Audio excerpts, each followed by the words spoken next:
Dear friends, in our previous videos, we explored the impact of what Pierre Bourdieu calls cultural, social, and symbolic capital, the knowledge we can claim, the connections we can rely on, and the prestige markers, such as degrees and awards, that grant us authority in our fields.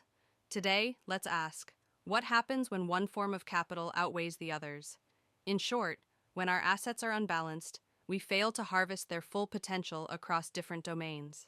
We operate in misalignment, showing low adaptability, incoherence, or even burnout, caused by overly performative behavior. Cultural capital, expressed through knowledge, taste, and refinement, gives us the ability to interpret high-context environments. When praise for one's expertise isn't followed by collaboration proposals, it signals difficulty converting cultural capital into economic gains. You may educate, but not influence, leading to a subtle sense of inadequacy. An underdeveloped cultural capital is visible when one gains physical access to elegant settings, yet feels awkward, uncomfortable, or out of place. Social capital, found in networks, alliances, and trust, grants access to various circles. But when one isn't included in decision-making or their input isn't valued, despite being present in multiple contexts, it shows an inability to convert social capital into economic power.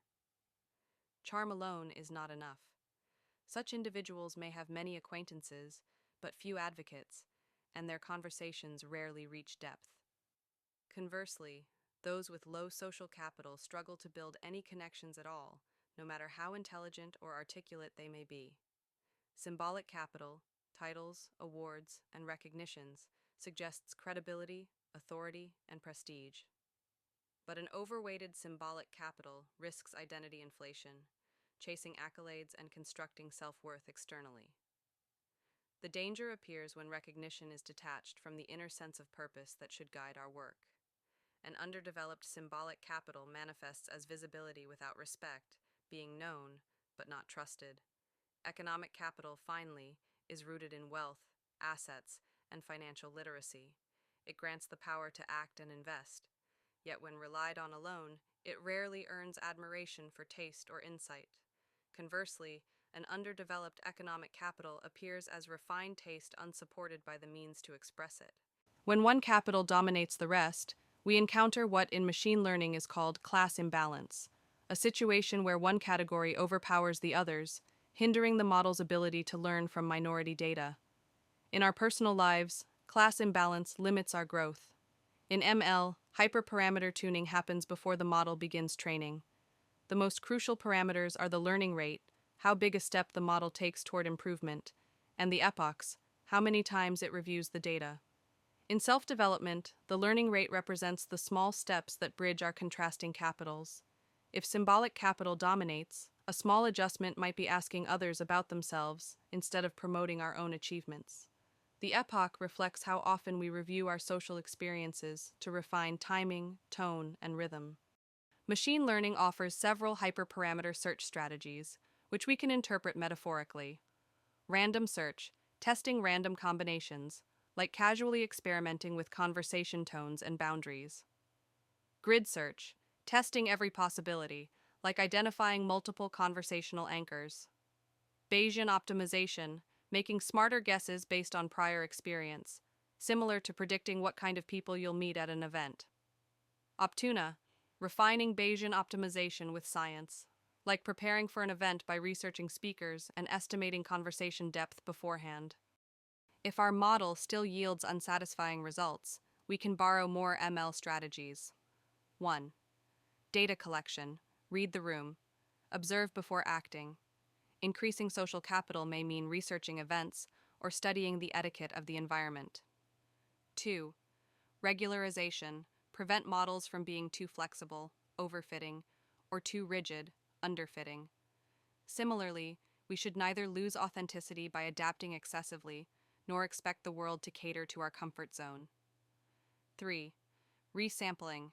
Balancing data by random oversampling, repeating data to balance classes, just as deepening a single area of expertise reflects authenticity rather than pretense. Random undersampling, reducing majority data, like filtering out trends to refine personal taste. SMOTE, creating synthetic examples, akin to studying etiquette books or conversation case studies. Tomek links, removing overlap between classes. If your symbolic capital is high, stand out through charisma and humility, not accolades. Edison, generating examples near misclassifications, similar to redirecting a failed joke into an insightful comment that restores conversational flow. 4. Algorithm level adjustments. When data manipulation risks information loss, adapt the algorithm itself. In life, that means shifting approach when showing interest or expertise fails to build rapport, perhaps with someone too shy or defensive. 5. Anomaly detection, useful when outliers dominate the dataset. One class SVM highlights authenticity, reminding us we're not meant to be encyclopedias, comedians, and saints all at once. Isolation forest gradually isolates anomalies, like a self-audit identifying which of our capitals need balance. Local outlier factor compares density with neighbors, observe mentors and peers who convert their strengths into real opportunities. Autoencoders reconstruct normal data. How can you rebrand yourself to translate potential into tangible gain? K means clustering. Groups data to reduce anomalies. Study the exact expectations of the circles you wish to join before adjusting yourself. 6. Evaluation metrics. Reflect gently. Winning a room isn't about perfection.